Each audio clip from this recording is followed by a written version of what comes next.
Need computer training for a group or office?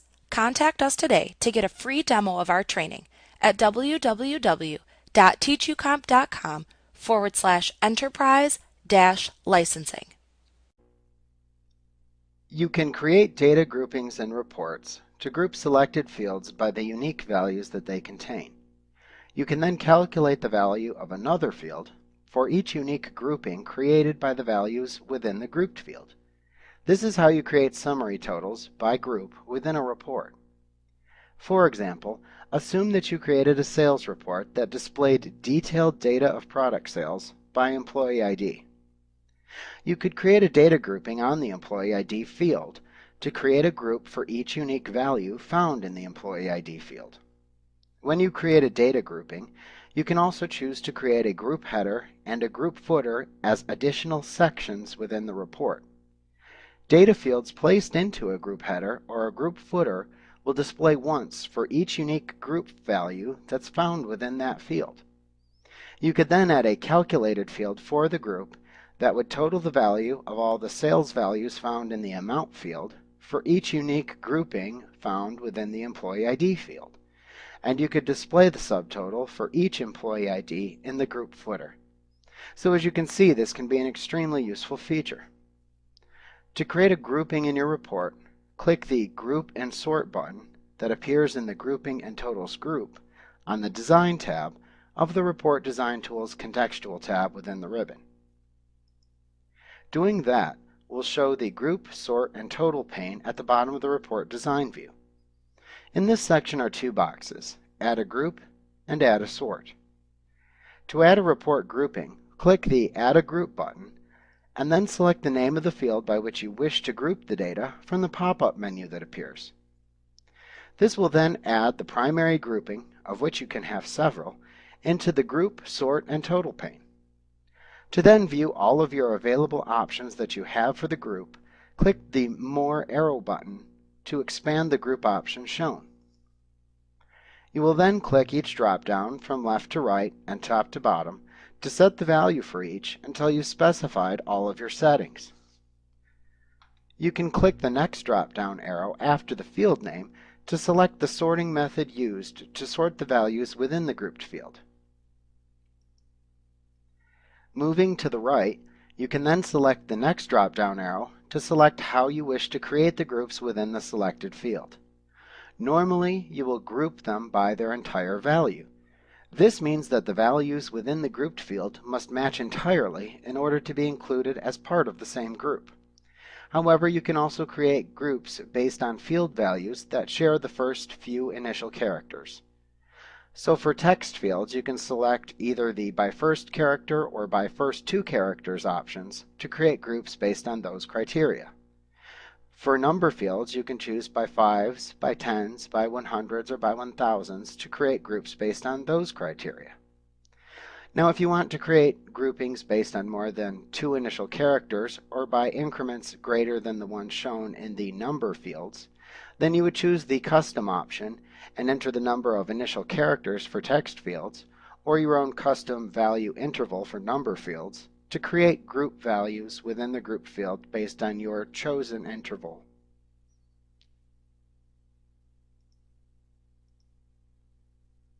Now, starting in Access 2007 and continuing on, you can also create totals for the groups as you are actually creating the groupings. So you can click the next drop-down arrow to choose what totals to display for the groupings that are created. Now, if you do not want to calculate any field values for each grouping created, then leave the selection at the default value of with no totals. If you do want to add totals, then click the drop-down arrow and select the field to total from the Total On drop-down within the drop-down menu that appears.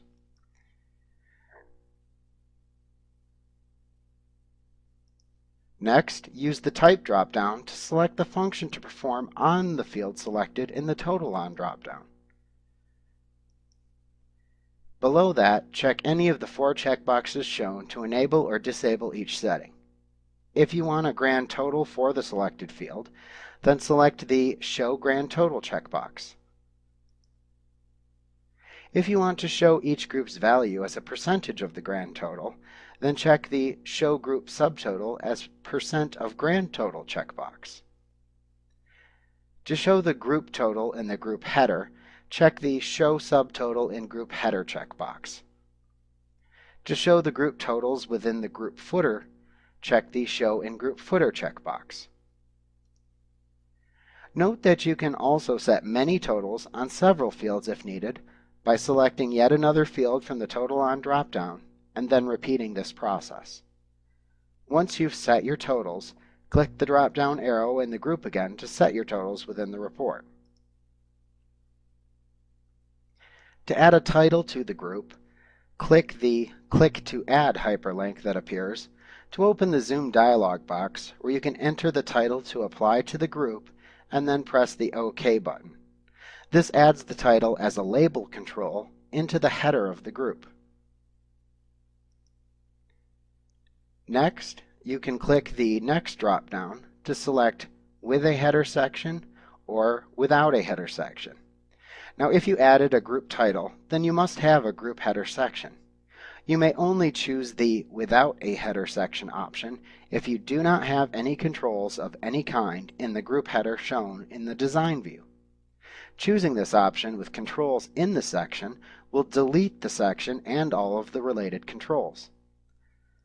Likewise, you can set the next drop-down to With a Footer Section or Without a Group Footer.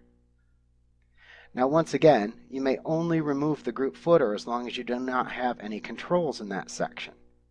If you added subtotals into the group footer, for example, then you will not remove the group footer, as that would delete the calculated fields that Access adds to that section when you requested the field subtotals. Now the next drop-down allows you to choose how you want to display groupings. You can select the default of Do Not Keep the Group Together on one page to ignore grouping and where the page breaks occur when you run out of printable area on a page. You can select the Keep Whole Group Together on one page option to try to print all of the records in each group on one page. You could also select the Keep Header and First Record Together on one page to start printing the grouped data on a report page, but only if Access can fit both the group header and at least one detail record on the same page. Note that you can then create additional groupings if desired by clicking the next Add a Group button that is below your current group and then repeating this entire process. Note, however, that the secondary groups should logically be secondary groupings within the larger primary group. If using multiple groups, note that you can also change the order in which the grouping is applied by selecting the group whose order you wish to change, and then clicking the small Move Up and Move Down arrow buttons that appear at the right end of the grouping. To delete a group that you've created, you can click the X button that appears at the right end of the group listing. Note that if you have controls in the group header or group footer sections, these controls will be deleted along with the header or footer sections. Access will warn you if this is the case before allowing you to delete the group.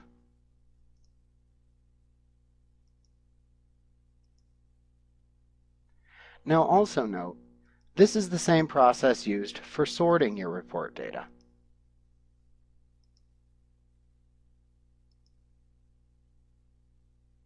Now, as you have just seen, when you are creating a group, you can choose how to sort the values within the group. However, for some detailed reports, you may not have any groupings. Now, in either case, you can still apply sorting to the report by using any available field. You simply start the process of adding a sorting order by clicking the Add a Sort button in the Group, Sort, and Total pane. You can set any additional options for a sorted field that you can with a grouped field. However, you will most commonly only need to set the first two options shown when a sort is created.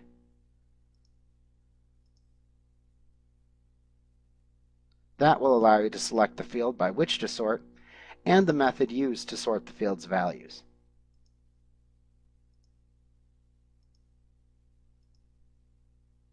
Now, as with groups, you can reorder the sorting that is applied, or you can delete the sorting applied by using the Move Up and Move Down and Delete buttons that are available at the right end of the sort. Now when you're finished creating groups and sorting, click the X in the upper right corner of the Group, Sort, and Total pane to close it.